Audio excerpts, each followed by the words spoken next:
Quelle che vedete sono delle barriere galleggianti, servono a intercettare la plastica trascinata dal fiume Po nel mare Adriatico. E pensate che in 100 giorni sono stati raccolti 3 quintali di rifiuti. Luca Ponzi. Questo è il primo storione che sta risalendo il Po per andare a deporre le uova, ripreso dalle telecamere subacquee a Isola Serafini in provincia di Piacenza. Un indicatore positivo della qualità dell'ecosistema, ma non basta, perché i fiumi sono accusati di portare la plastica in mare.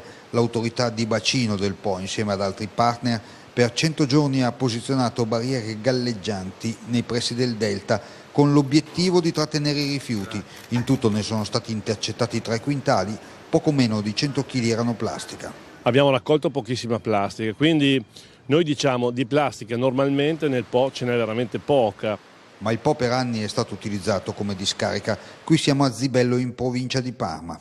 Si cammina letteralmente sulla plastica ed è plastica che qua sicuramente da anni, perché è coperta da legno e da materiale di riporto del fiume. Il rischio è che con le prossime piene tutto finisca nel fiume. Sui rami degli alberi come festoni tristi ci sono frammenti di borse e di sacchi. È questo che fa più paura, perché con il passare del tempo i pezzi si fanno sempre più piccoli. Sulle microplastiche e le nanoplastiche noi abbiamo già attivato una convenzione con le ARPA del Delta e stiamo cercando di capire quanta ce n'è dal punto di vista della loro presenza.